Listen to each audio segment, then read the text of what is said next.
folks. Yeah.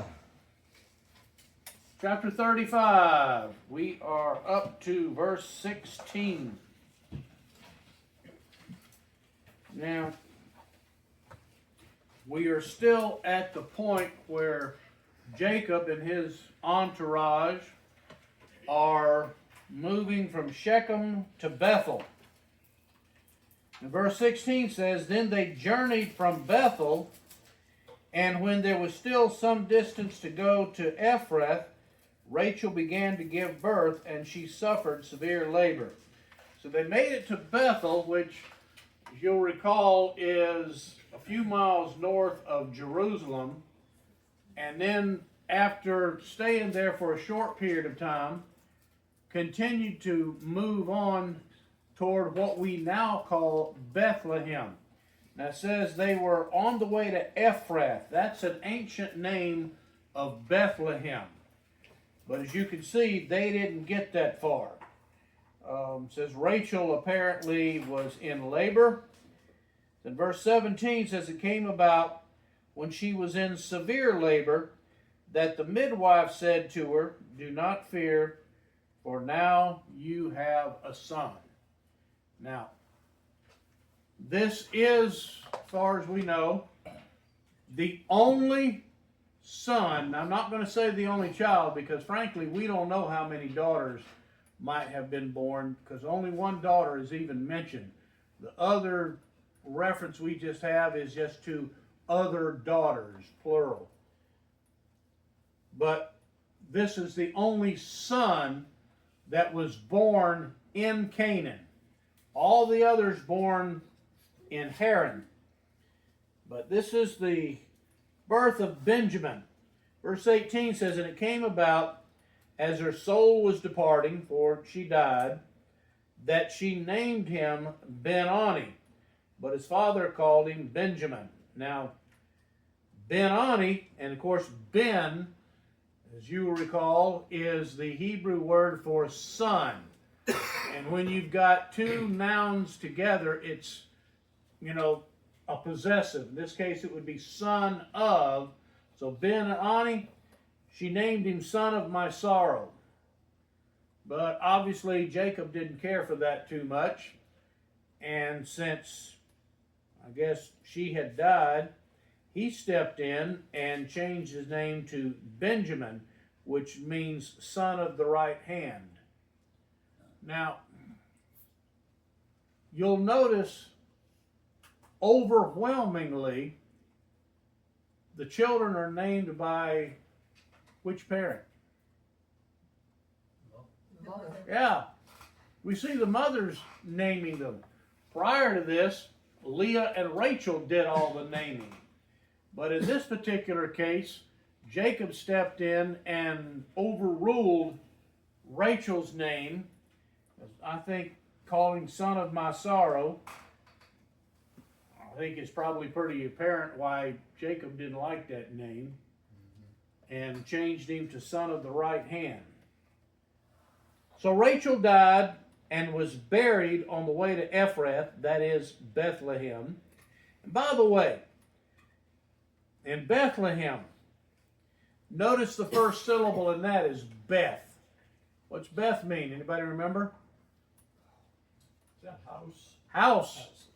So Lahem, or actually in Hebrew it's Bethlehem, means the house of bread. Now, that's worth at least explaining a little bit here, because where was Jesus born? The house of bread. In the house of bread. And he is the bread of life. And he is the bread of life. I don't think it was by mere accident that God decided that that's where he would be born. I mean, of course, we know that, there's so many things in the Bible that are just coincidences, right? Right. Yeah, right. So, yeah, I think for Jesus, who has declared, by the way, you'll find this in the Gospel of John, if you want to look it up, where Jesus says, I am the bread of life.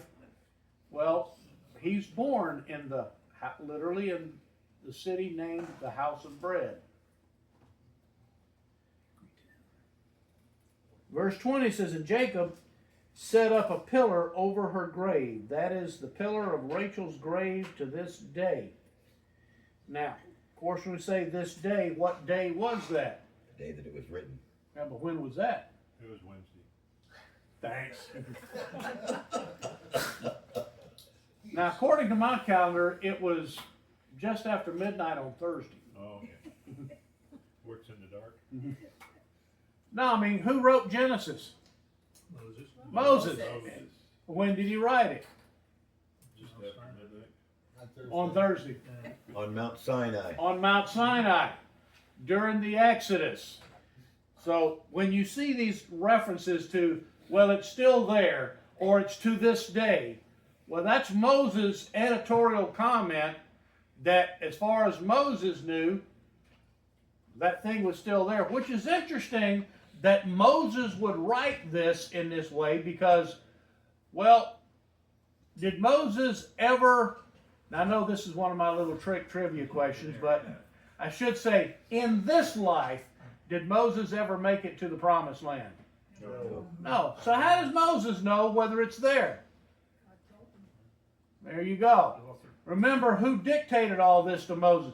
Who revealed all of these historical details to Moses? I mean, Moses wasn't sitting up on the mountain for 40 days and 40 nights just having dinner with God.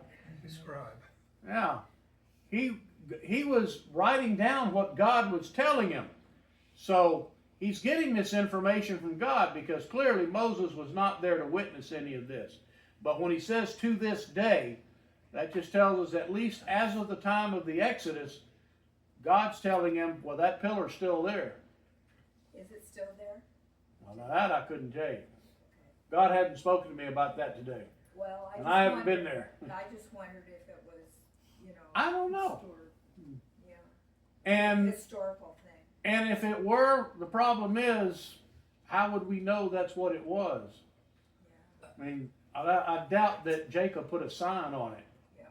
Yeah, they It's a went, pile of rocks. they went all over, yeah, piling up rocks. They Yeah. had pillars everywhere. And that is actually a known fact that if you travel Israel, you will from time to time, and I've been told this by people that have been over there, and you can see this in, some, photographs and what have you, that in various places in Israel, you'll see a pile of rocks and wonder, why is that here?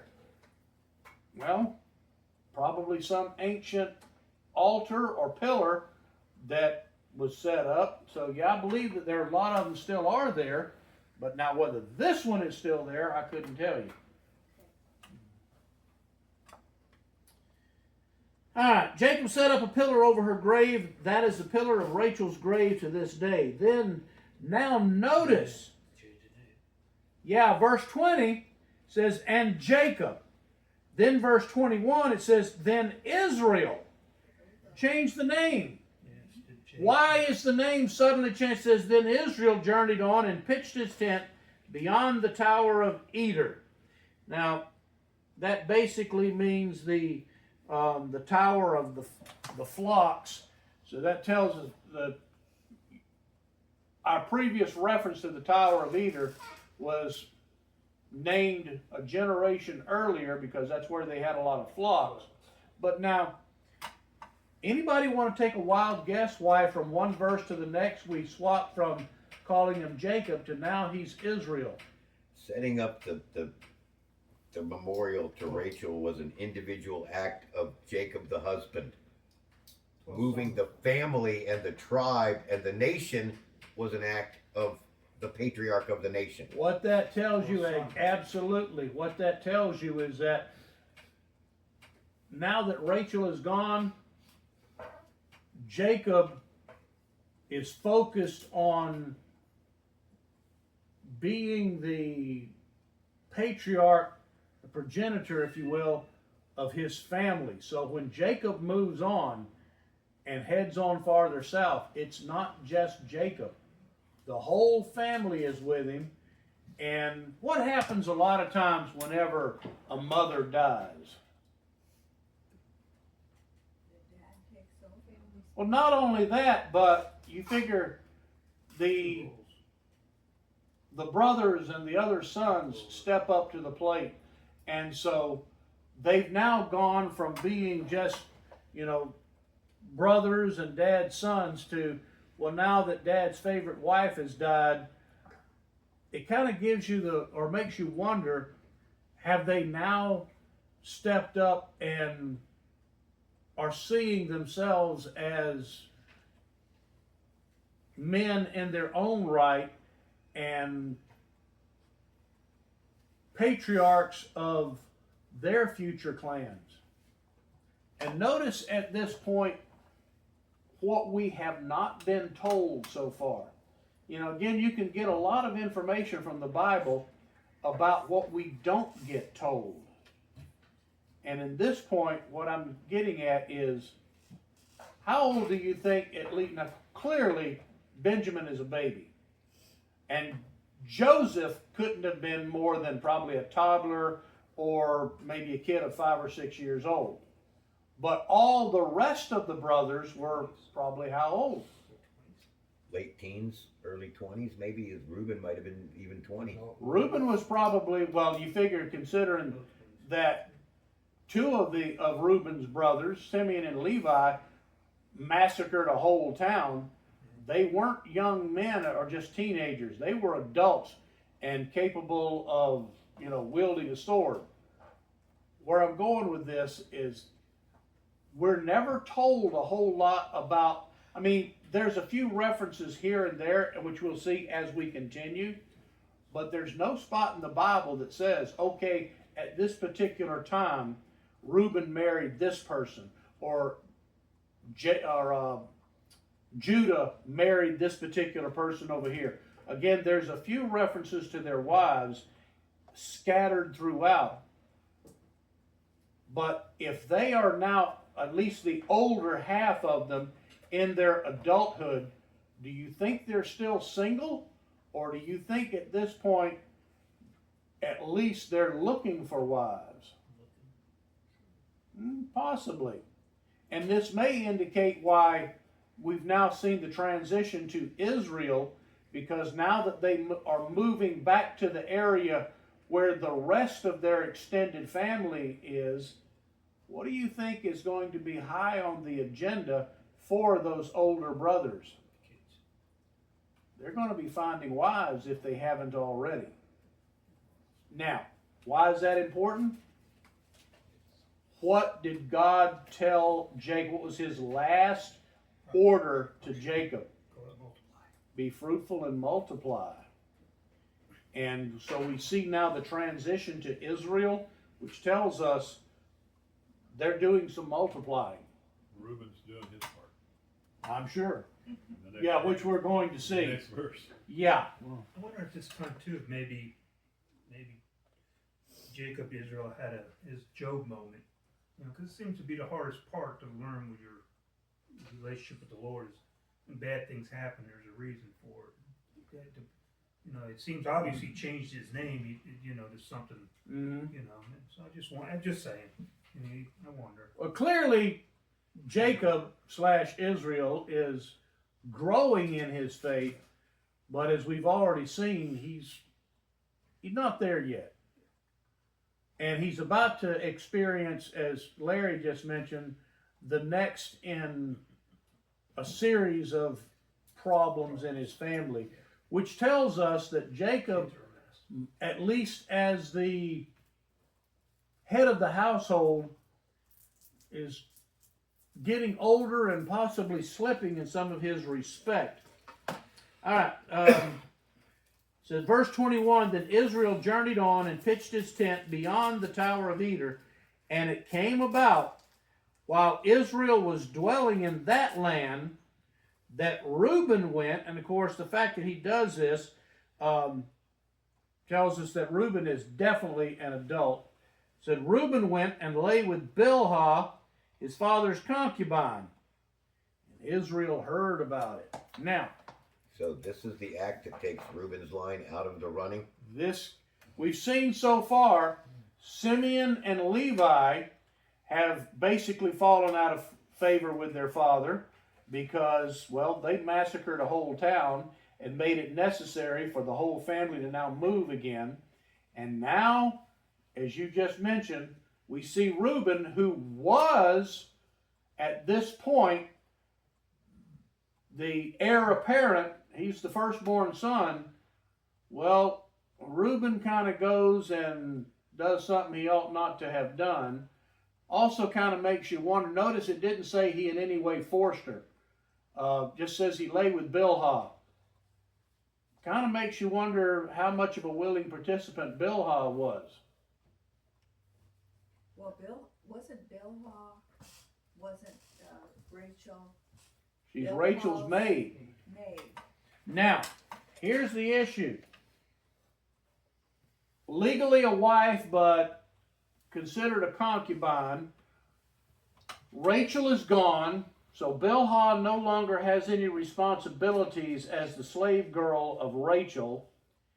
And if she's just a concubine, and her whole position as a wife to Jacob was simply to fill in for Rachel, and now Rachel's gone, do you think this might be one of those situations where Bilhah spent one night too long, too many in the tent by herself? And She was an extra wife. Or trying to get part of the family on the good side so she doesn't have to worry about her duties. well, whatever that motivation may have been, I can't help but wonder if Bilhah, like a lot of other, women that strayed, just frankly got tired of spending the evenings by herself in the tent. And so Reuben comes in, who's now a strapping young man, and decides, come on in. Weren't women in that age just one step above a slave? I mean, Well, she was a slave to Well, some yeah, extent. she's a slave, yeah. subject to a man's whim. That's what I'm trying to say. Yeah, but that would have been subject to Jacob's whim, not Reuben. The fact that Reuben sleeps with his daddy's concubine, unless he forced her, which again, that's one of those things we're not told that he did. And in view of the fact that they're probably living in tents, I don't think it would have taken too much of a yell for her to let folks know that, she was being attacked. The fact that, that doesn't happen apparently, I tend to believe she was a willing participant here. But word gets out to Jacob that your oldest son just spent the night with Bilhah. So now we have Reuben, Simeon, and Levi, the older three boys, are now out of favor. Well, guess who number 4 was? Judah. Judah has now, based on Jacob's declaration, and as to which one has at this point kept himself out of trouble with Jacob, has now become the heir apparent. And the reason Moses shares these sort of details with us is so that we can see why son number 4 and not son number 1 becomes the forefather of the Messianic line. It's interesting that it doesn't give us any details of what happens about this, because the very next section goes on to talk about the sons of Israel. The one after that is Esau moves. So this is all that we get on this. That's it. That's why I'm saying, it's amazing what the Bible doesn't say. We want all the dirty little details, and the Bible sometimes just doesn't give us that. You don't need all that. Yeah. What's your opinion on why these sons are just so divorced of the Lord and spirituality? I mean, Because really keep their in dad- mind, Jacob. at the time Jacob finally gets right with God, how old are his boys? Yeah, they're already grown. They're already grown. Jacob didn't do the job Jacob Yeah, should that's have what when I they thought. were little. Yep, that's what I thought. That's what I was All right. Now, there were 12 sons of Jacob. The sons of Leah, Reuben, Jacob's firstborn, then Simeon and Levi, and Judah, and Issachar and Zebulun. The sons of Rachel, Joseph and Benjamin, and the sons of Bilhah, Rachel's maid, Dan and Naphtali, and the sons of Zilpah, Leah's maid, Gad and Asher. These are the sons of Jacob who were born to him in Paddan Aram. Now keep in mind that that's not, to be taken entirely literally because, well, clearly Benjamin was not born there. So this is a generic statement. I've had people point out this, that's clearly an error here because we know Benjamin wasn't born there. He's speaking generically, that 11 out of the 12 were born near Haran. Only Benjamin was not. And Jacob came to his father Isaac at Mamre of Kiriath Arba, that is Hebron, where Abraham and Isaac had sojourned. Well, now, notice it says he found his father Isaac. Who's missing in this? Rebecca. We surmised earlier that Rebecca was probably dead because Rebecca's maid Deborah had shown up and she dies and they bury her. Well, now we get here and there's no reference to Rebecca at all. I think it's pretty apparent that she has by this point died. But it's interesting to me that over 20 years previously, why did Isaac call Esau and Jacob in to his tent to begin with? Because he thought he was going to die. He thought he was going to die and wanted to pass on the family blessing. And here it is, 21, 22, potentially 22 years later. And Isaac's still alive. Probably blind as a bat by this point, because we know that already that his eyesight wasn't too good. So Isaac is, again, can't see, but he's still kicking after 20 plus years. So really, the blessing thing, this whole mess, it was a moot point because it's not going to take place unless Isaac is dead, right? Well, true, but I wouldn't call it a moot point because the family blessing has been given. And at this point, Isaac's not going to go back and make another one now that he, is 20 years and Jacob shows back up. Yeah. The blessing's been done. Right. It's just that Isaac apparently didn't need to be in as much of a hurry about it as he thought. All right. Now the days of Isaac were 180 years. Old guy lived a long time. And Isaac breathed his last and died and was gathered to his people, an old man of ripe age. Of course, that Hebrew phrase, gathered to his people, we see that frequently in the Bible. That's just a Hebrew euphemism for that he died and got buried. That's all in the world that means. There is no great theological, meaning behind that phrase. Sounds like a funeral. Yeah. We do the same thing in our language. We hate to say somebody died. They passed over. They passed on. We'll use every euphemism in the world to keep from saying somebody died. Mm-hmm. Well, that's not a new thing. But anyway, it said, and his sons Esau and Jacob buried him. Now, clearly, Isaac was still living near Hebron.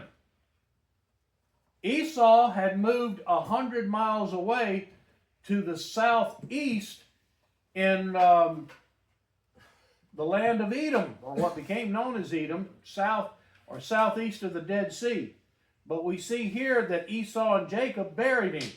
What happened? Well, this is interesting because I bet Esau was still waiting for his brother to come down to him. He was supposed to follow Esau down. Esau said, we'll be there in a little bit. And he was not going to do that because God told him to go somewhere else. And Jacob may have had to kind of work that out with him later. So, well, I was going to, but. And if that's what happened, I'm sure Esau would have understood that. It tells us that they still had communication between each They other. still had communications And with word each went other. out to Esau that his father had died, so he traveled 100 miles to meet with his brother to lay his father to rest. Now, but that also tells us something else. I mean, today we can jump in the car and we can be 100 miles down the road in a couple of hours. Yeah, back then, you're looking at several days' journey. They didn't have high-speed camels. It was a dial-up connection. But figure double the distance. First off, Jacob would have had to send a messenger to Esau that daddy's dying, hurry, and then they got to turn and come back. My point here is that, you know, we know Isaac thought he was dying once before. At least at this point, there was enough of a warning as he probably got down, and I don't know, probably most of us in here have been around somebody that was dying, and you can usually tell, you know, several days before it happens that it's coming. You can tell by how they breathe, by the fact they start drifting in and out of consciousness. Jacob probably saw that with his dad and realized time's getting close. Probably tells one of his servants, get on your horse and go get Esau and hurry. But they had time to get together. Now, why do I say that versus they got together afterward? Because while the Egyptians had a very advanced science of embalmment, the Jews never did. And they even today, Jews do not practice embalming. They rushed to bury. They rush to bury day. that day. And if it's late in the day or in the evening, they'll make sure it happens by sundown the following day. So back then, it wouldn't have been, well, we'll have the funeral as soon as Esau gets here. Nope. When Daddy dies, he would have been in the ground by sundown that day. So the fact that this tells us that Esau and Jacob buried him tells us they had at least a few days warning that Isaac's slipping away, and Esau was able to travel, and that they buried him. We saw something similar to that with Abraham when Isaac and Ishmael, who again were living several miles apart, but it says both of them cooperated together to bury their dad. So, at least, and as Merrill just mentioned, what this tells us is that even after all that has happened, Jacob didn't follow Esau home. They're clearly on speaking terms, because if at this point, let's say if after all these years Esau is still holding a grudge, this would have been the time to take care of business. Mama's gone, daddy's gone, but clearly that didn't happen. They cooperated together to put their dad in the ground, and there's no indication at all that there was any ill will between them. So clearly, the reconciliation between Esau and Jacob was legitimate. It's just, in my opinion, unfortunate that it took that long, because we can only assume over how many years Esau may have poisoned his kids with his hatred for his brother, because even though they made up, we know the Edomites, his descendants, and the Israelites later were at each other's throats from then on. They never reconciled. Questions this evening? All right. Well,